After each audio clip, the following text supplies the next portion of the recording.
Assalamualaikum. Waalaikumsalam warahmatullahi wabarakatuh.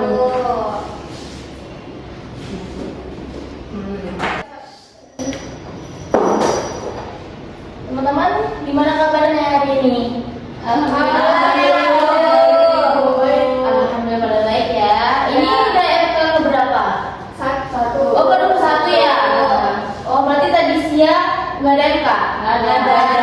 Oke, baru saya ya berarti ya. Ya, betul. Oke, kita kemarin ini udah pertemuan keberapa sih? Kedua ya? Ya.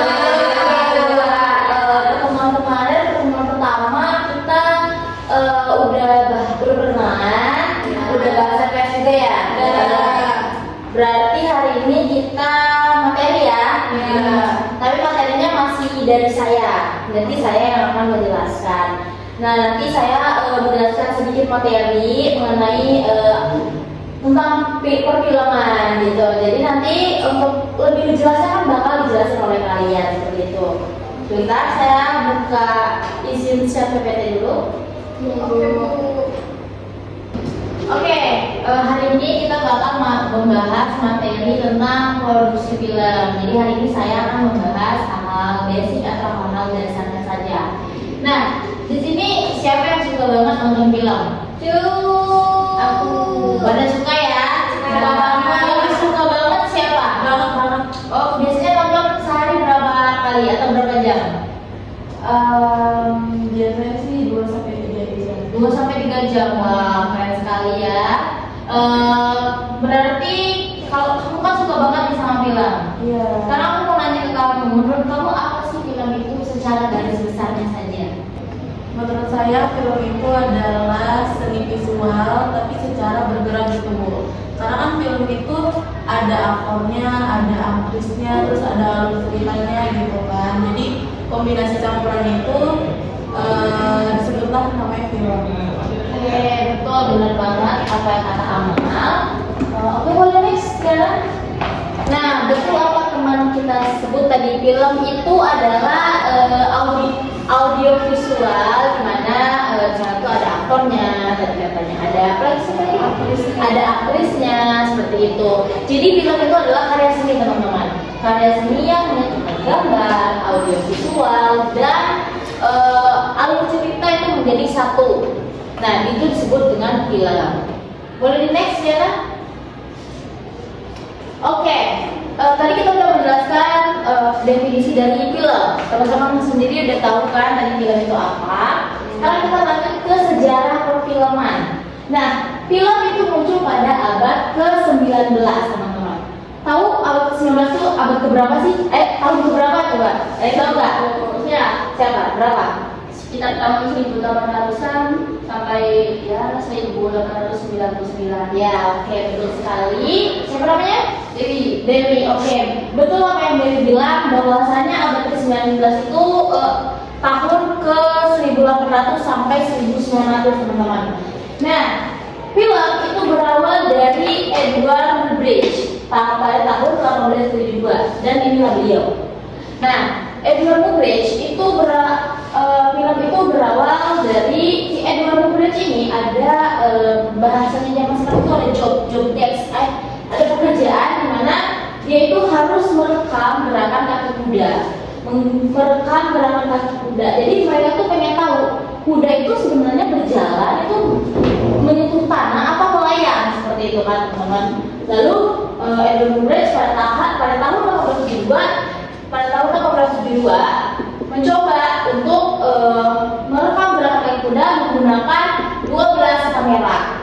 Tapi percobaannya gagal teman-teman, karena emang pada zaman tersebut baru adanya kamera sederhana atau biasa yang emang gerakan kaki kuda kan lumayan cepat ya. Jadi susah untuk menangkap gerakan kaki kuda. Akhirnya pada 1872 ini gagal. Nah, lanjut pada tahun 1877 Edward Muybridge lalu mencoba lagi, tapi lain kali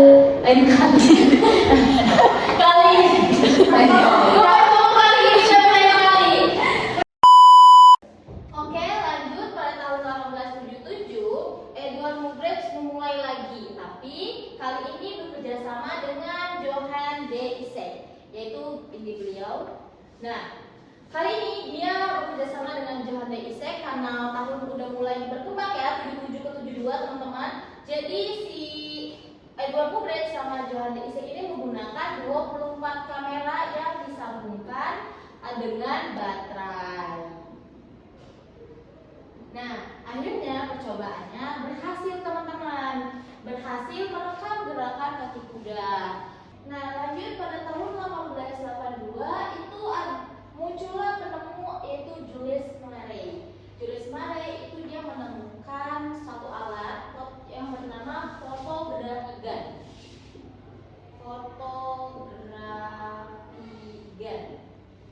Fotografi gun ini kalau teman-teman searching itu seperti pistol atau apa sih, kalau pistol yang panjang itu aku lupa, senjata lah, seperti senjata, tapi itu adalah sebuah kamera teman-teman.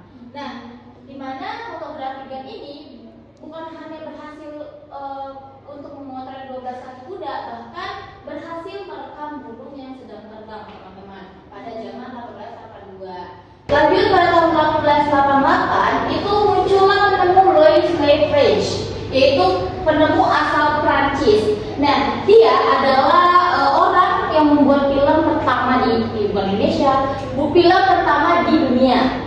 Judulnya yaitu adalah Ronde Garden Scan.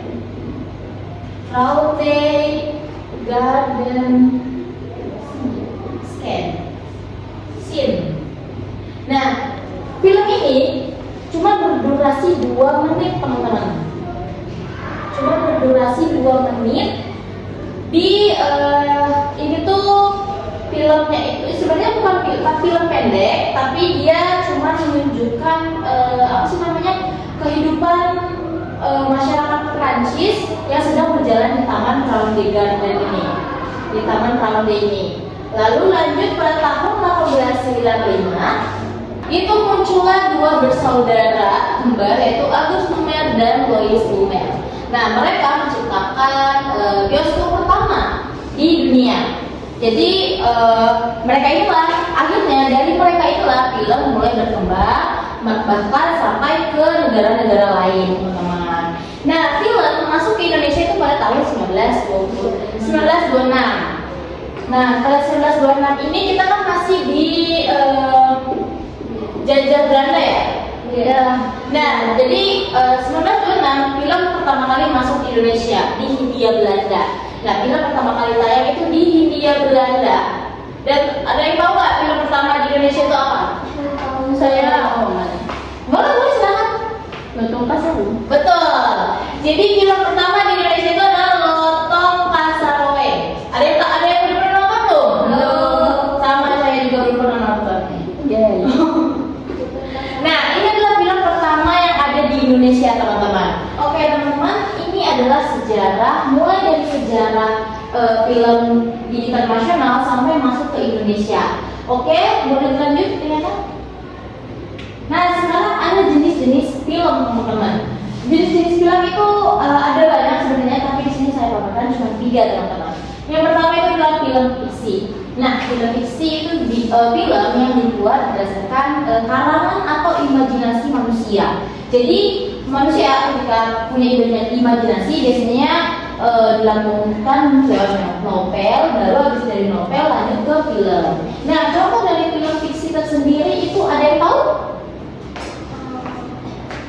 Film karangan manusia, jadi bukan film kisah nyata. Gak ada yang tahu ya? Contohnya kayak film Rumah Untuk Ellie. Ada yang tahu nggak film Rumah Untuk Ellie? Itu kan bukan film nyata ya teman-teman. Ya. Menurut si penulis, ini kan berawal dari novel ya. Ya. Berawal dari AU. Ya. Terus dinovelkan baru difilmkan. Dan menurut penulis itu adalah karangan imajinasi dia sendiri, bukan diambil dari kisah nyata. Nah, Rumah Untuk Ellie itu masuk ke jenis film fiksi teman-teman. Lanjut itu ada film dokumenter. Nah, kalau film dokumenter itu kebalikan dari film fiksi. Nah, kalau film fiksi tadi kan diambil dari imajinasi. Nah, kalau film dokumenter itu diambil dari kenyataan atau kisah nyata yang difilmkan teman-teman. Biasanya kayak film-film bersejarah seperti itu, atau kehidupan nyata seseorang, atau kasus nyata seseorang. Contohnya kita yang contohnya ada yang tahu contoh film dokumenter? Ini ada tahu nggak? Oke, boleh.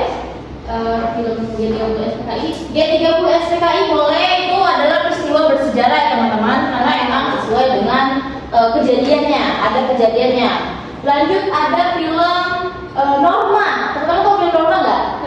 Nah, yang kasusnya di Banten ya? Di Banten, di Cilegon ya? Jarang ya? Beneran.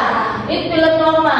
Film Norma juga disebut dengan film dokumenter karena diambil dari kisah nyata teman-teman. Lanjut yang terakhir itu adalah film kartun. Nah, film kartun itu biasanya film yang dibuat menggunakan animasi-animasi. Jadi di film kartun ini banyak menggunakan editing teman-teman. Jadi dia tuh aktor atau manusia itu tidak muncul di filmnya, akan tetapi biasanya aktor atau aktrisnya itu digunakan buat dubbing. Nah, kalau teman-teman suka nonton kayak film Jumbo, nah itu kan film kartun dan si dubbing yang mendubbingnya juga itu adalah artis ternama ya, kayak siapa sih namanya? Ariel Noah sebagai bapaknya kan. Terus boleh di next sekarang? Oke, tadi kita udah membahas tentang jenis film. Sekarang ada mazhab pembuatan film. Sebentar, ibu hapus dulu ini ya. Oh iya teman-teman, tadi buat teman-teman yang benar-benar mendengarkan dan menyimak dengan baik dan benar, bahkan ada yang menulis juga, itu bagus banget ya teman-teman. Soalnya nanti akan saya tanya nih terkait apa sih namanya, sejarah perfilman. Nah nanti buat teman-teman yang nggak tahu silakan keluar dari kelas saja. Bercanda. Nggak ya, bercanda ya teman-teman ya. Ya. Oke. Nanti kita bahas tentang mazhab. Mazhab kalau di dalam dunia, kalau di apa sih namanya, bahasa formalnya itu bukan mazhab, tapi teori perfilman. Nah, tapi kalau anak film itu biasanya menyebutnya dengan mazhab. Jadi kayak panduan kita dalam membuat film. Jadi ketika kita membuat film, kita harus ikuti dulu. Kalau kita kan sebagai Islam kan ada mazhabnya, kita mengikuti mazhab Syafi'i atau Hambali gitu kan. Nah, di film juga kita ada mazhabnya teman-teman. Kita mau ngikutin mazhab yang mana atau teori yang mana yang mau kita pakai sebelum kita membuat film. Yang pertama itu adalah mazhab realis. Mazhab realis. Apa sih mazhab realis ini? Mazhab realis itu adalah pandangan film yang berusaha menampilkan kehidupan sebagaimana adanya. Nah, jadi mazhab realis ini dia itu lebih menunjukkan dunia apa adanya. Jadi kayak dia actingnya lebih natural. Pertama, actingnya natural.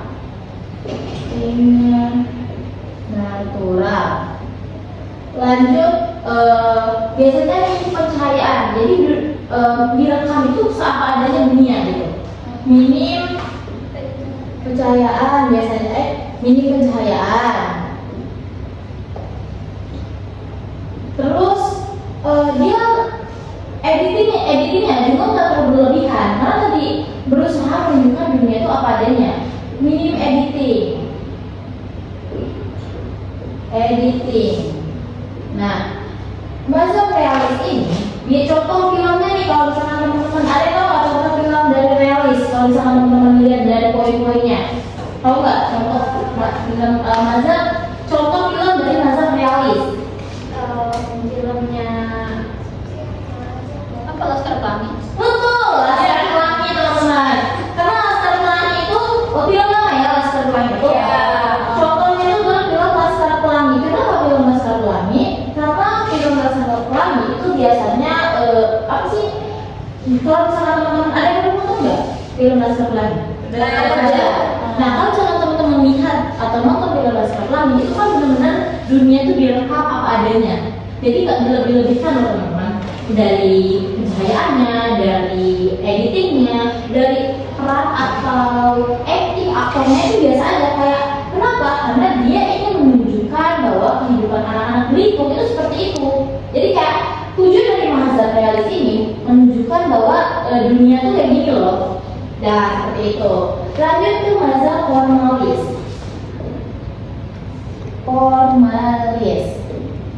Nah, kalau mazhab formalis itu berbanding kebalik dengan mazhab realis. Jadi kebalikannya, kalau realis tadi dia menunjukkan dunia padanya.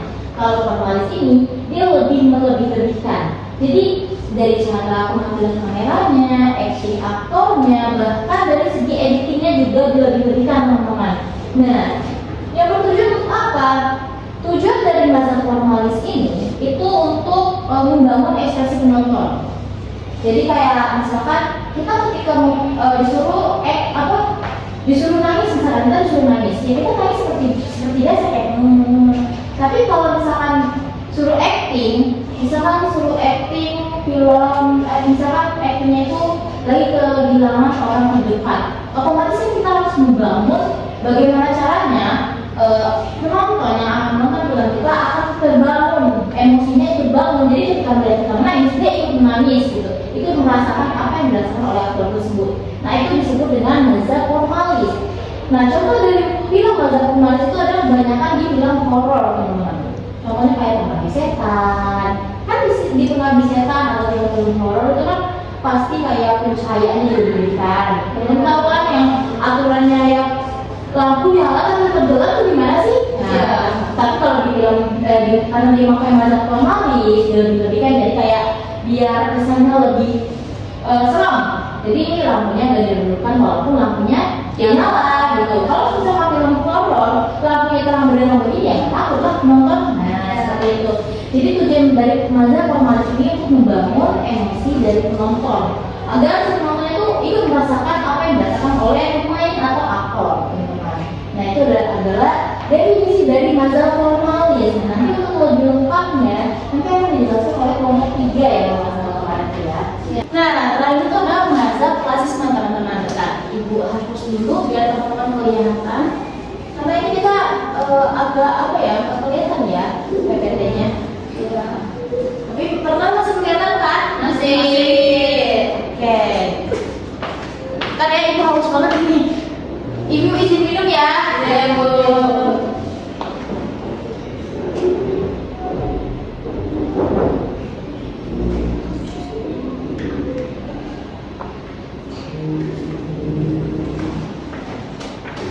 Oke, kita lanjut teman-teman. Kita bahas lanjut ke klasisme. Nah, klasisme itu adalah pandangan film yang menekankan keseimbangan antara cerita dan teknik film. Nah, klasisme itu dia nggak neko-neko kalau bahasa manusianya. Jadi film klasisme itu dia lebih gayanya lebih klasik. Terus alur ceritanya lebih jelas. Dia tidak terlalu acting yang terlalu dilebih-lebihkan atau dia nggak terlalu juga menunjukkan dunia itu apa adanya. Jadi kayak dia tuh nggak neko-neko. Si klasisme ini penengah antara realis dan formalis teman-teman. Contoh filmnya itu kayak Dilan.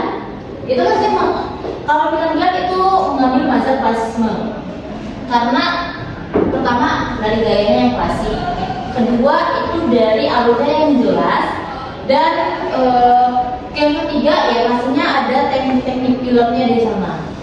Oke, kita udah membahas ketiga mazhab atau ketiga teori perfilman teman-teman.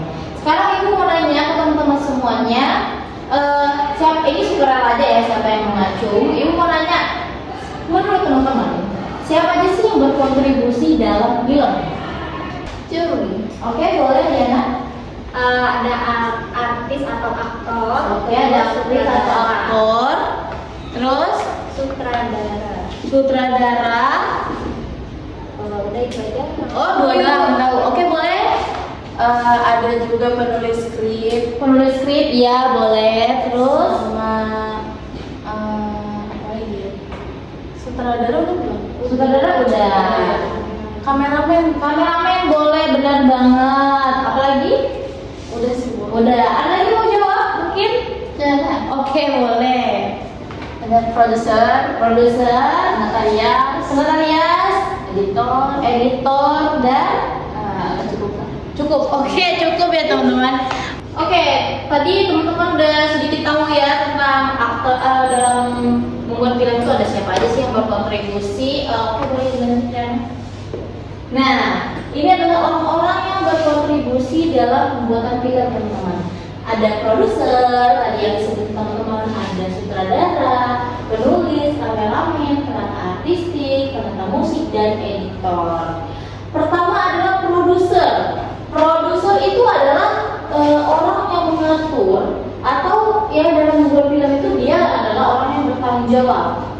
Nah, produser ini dia yang menentukan kru, dia yang menentukan budgetnya berapa, nanti itu dia yang menentukan film apa yang mau dibuat seperti itu. Jadi produser ini ibarat kalau di keluarga dia adalah kepala keluarga. Kalau di dalam organisasi dia adalah ketua umumnya. Jadi dia yang bertanggung jawab atas segala atau atas satu buah film yang ingin dibuat, gitu teman-teman. Lanjut, yang kedua itu adalah sutradara. Nah, sutradara itu adalah orang yang mengatur atau mengarahkan kru atau aktor sama kameramen, atau dia mengatur kru-kru yang lain. Contohnya kayak misalkan teman-teman suka lihat behind the scene, itu sutradara biasanya memperlihatkan, sutradara suka ngomong kayak, "Kan, itu tolong acting harusnya dilebih-lebihkan." Nah, dia mengatur aktor. Terus dia juga bisa mengatur kameramen. Coba kameranya lebih disampingkan. Coba ambil kameranya dari atas gitu. Nah, itu adalah tugas dari sutradara. Misalkan enggak kita aja sih, nanti disclaimer lagi dari sini. Oke, lanjut ada penulis atau penulis, yaitu yang bertugas untuk membuat skenario dan untuk menentukan latar tempatnya. Jadi dalam penulis juga itu adalah bukan berarti dia cuma nulis, teman-teman anggap gampang. Karena penulis itu sama-sama ribet, teman-teman. Karena apa? Dalam menulis naskah, jadi penulis itu dia akan pertama dia menulis sinopsisnya terlebih dahulu. Kayak dari apa sih film ini menjelaskan apa, menceritakan tentang apa. Lanjut setelah menulis sinopsis, nanti barulah si penulis ini menulis storyboard, teman-teman.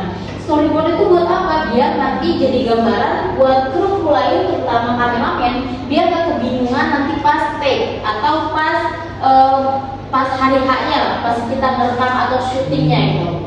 Nah, penulis itu sistem penulisan itu sangat-sangat butuh keahlian yang emang benar-benar ahli, teman-teman. Kenapa? Karena saat menulis naskah itu bukan cuma bagian si A ngomong ini, si B ngomong ini. Enggak gitu, teman-teman.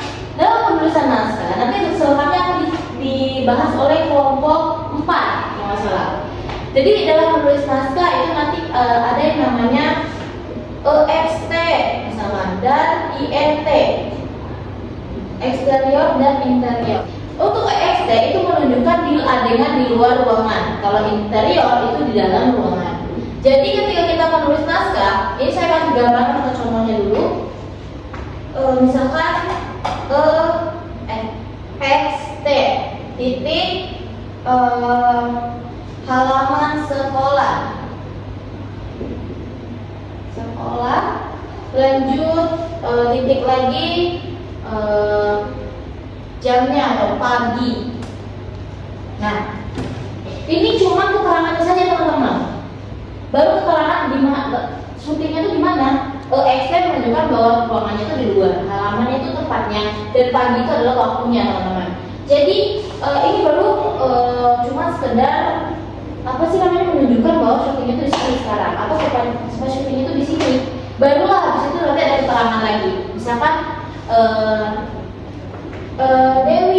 Dewi duduk sendiri di taman, di halaman sekolah sambil memakan roti misalnya. Barulah habis itu masuk ke skenario-nya atau teksnya, teman-teman, teks percakapannya. Contohnya kayak di sini ada Dewi. Nah, barulah kayak titik 2.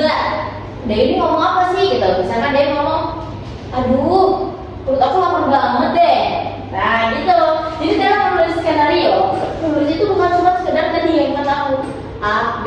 Kan biasanya kita kalau misalnya disuruh bikin skrip atau nulis, itu kan biasanya cuma ya dialog aja. Nah, kalau penulis dalam perfilman atau penulis skenario itu harus adanya begini, teman-teman. Nanti akan dijelaskan lagi. Lanjut ada kameramen.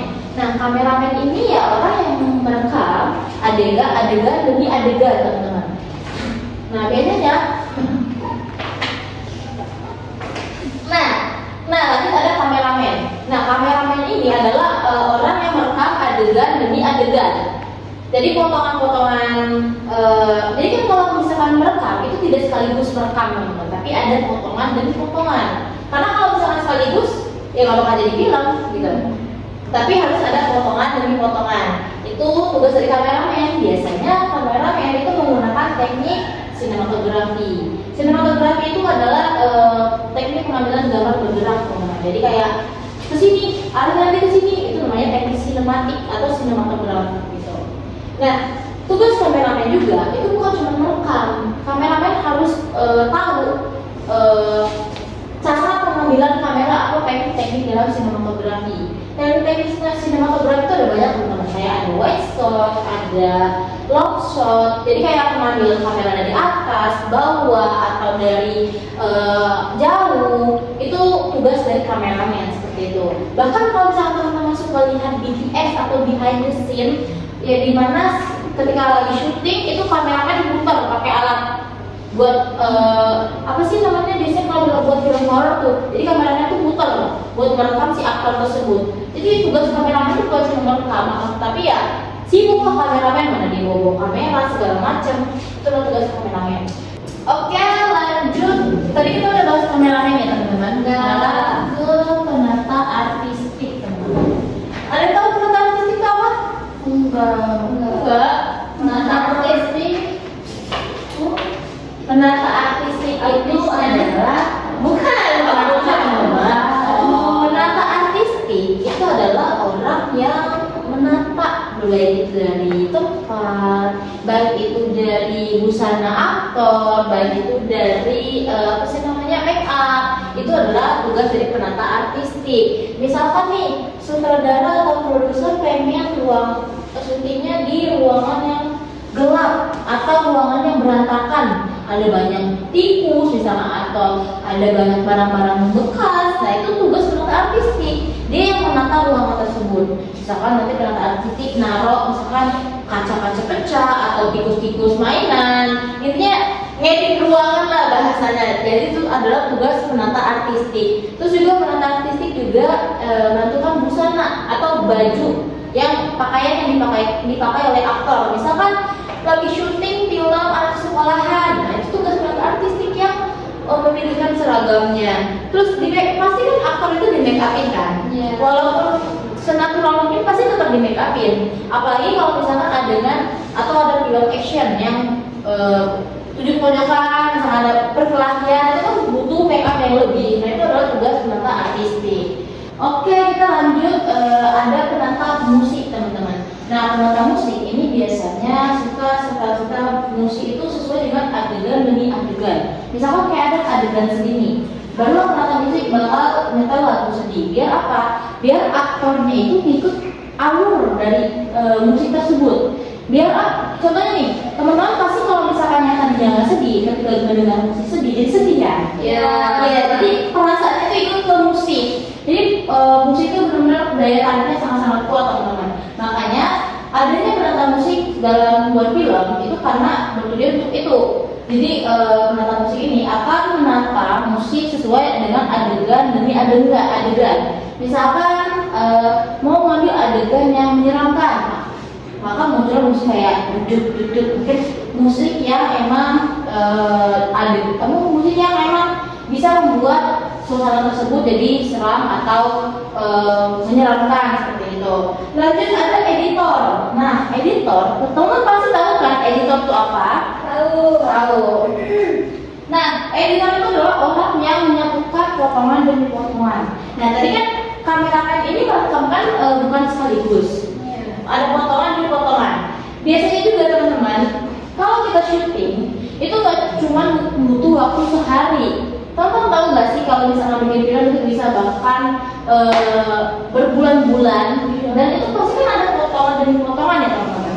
Ada potongan-potongan gambarnya, dan itu disatukan oleh si editor. Mana tadi editor? Oh iya, disatukan oleh editor.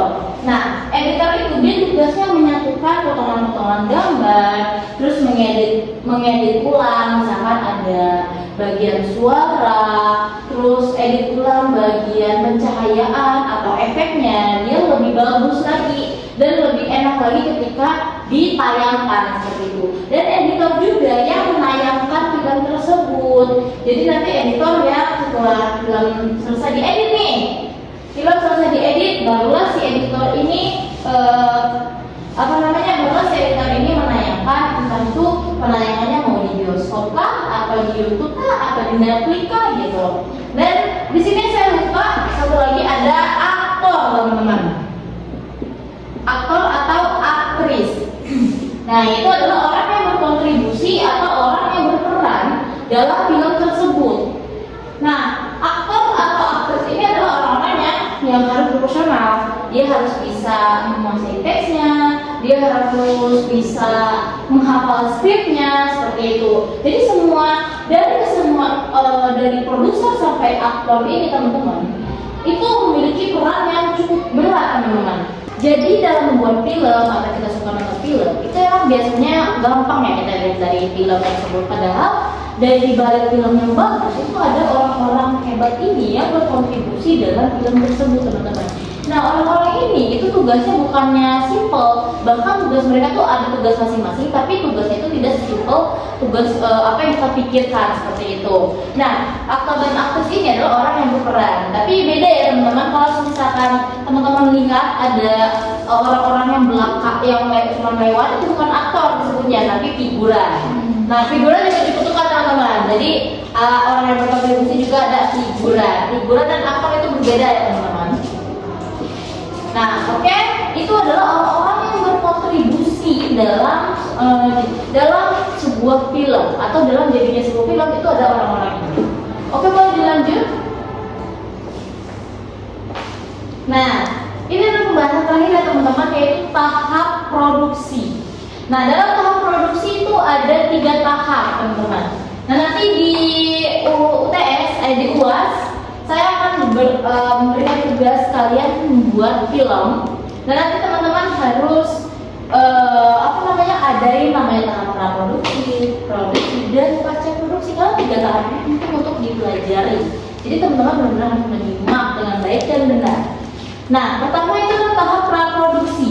Tahap persiapan sebelum proses syuting dimulai. Nah, tahap praproduksi ini adalah tahap awal. Tahap awal gimana? Di sini ditentukan semuanya. Ceritanya apa? Tempatnya di mana? Penulisnya gimana? Mau syutingnya di mana? Atau siapa aja sih yang berkontribusi? Atau berapa budgetnya? Atau aktornya siapa aja? Seperti itu.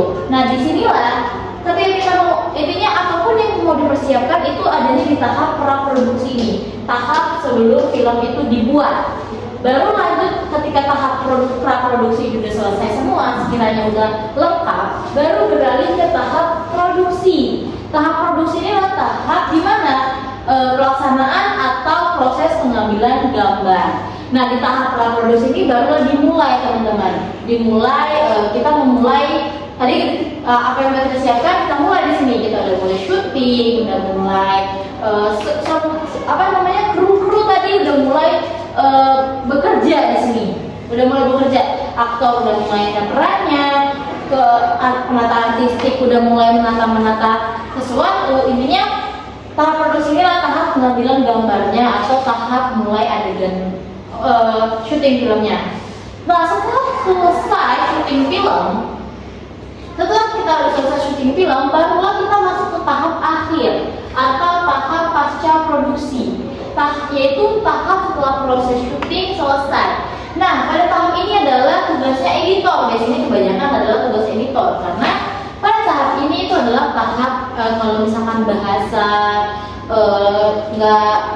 nggak bakunya itu adalah tahap editingnya, tahap akhir. Di sini barulah potongan-potongan video atau potongan-potongan gambar yang sudah direkam itu nanti disatukan oleh editor. Nanti barulah editor bisa menambahkan musik, bisa menambahkan efek visual atau pencahayaan seperti itu. Jadi di sini nanti tugas ini adalah PR untuk editor, teman-teman. Nah, barulah habis dari selesai diedit briefing, selesai semuanya, barulah proses penayangan. Penayangan tadi yang sudah ibu jelasin, entah itu di YouTube, Netflix, ataupun di bioskop seperti itu. Oke, kayaknya itu aja ya. Karena ini udah jam berapa sekarang? Jam 3:30 Ibu. Udah jam 3:30 ya? Iya betul Ibu. Berarti udah selesai ya yang ke saya ya? Udah selesai ya? Oke, jadi pas banget nih. Ini udah materi terakhir kan? Maaf ya nak, materi terakhir kan ya? Iya, ini udah materi terakhir. Iya, berarti ini udah materi terakhir dan ini pas juga jamnya udah selesai. Jadi terima kasih untuk teman-teman semuanya. Oke, karena kita sudah membahas materi-materi basic atau materi dasarnya, gimana teman-teman, masih semangat? Masih. Jadi materi-materi yang sudah saya jelaskan itu diingat lagi, diulas lagi. Ini cuma basic-basicnya saja, karena untuk selengkapnya tadi contohnya kayak penulis skenario itu kan nanti banyak banget teman-teman yang harus dipelajari dan nanti akan dibahas oleh kelompok-kelompok yang lain. Nah jadi mungkin perkuliahan kita cuma sampai di situ.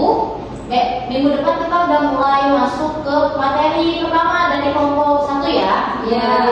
Oke, jadi mungkin segitu saja perkuliahan hari ini. Kita akhiri dengan mengucapkan hamdalah. Alhamdulillahirobbilalamin. Oke, sekian, terima kasih.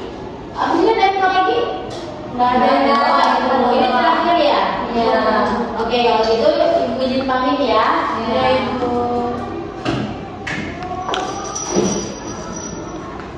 Assalamualaikum.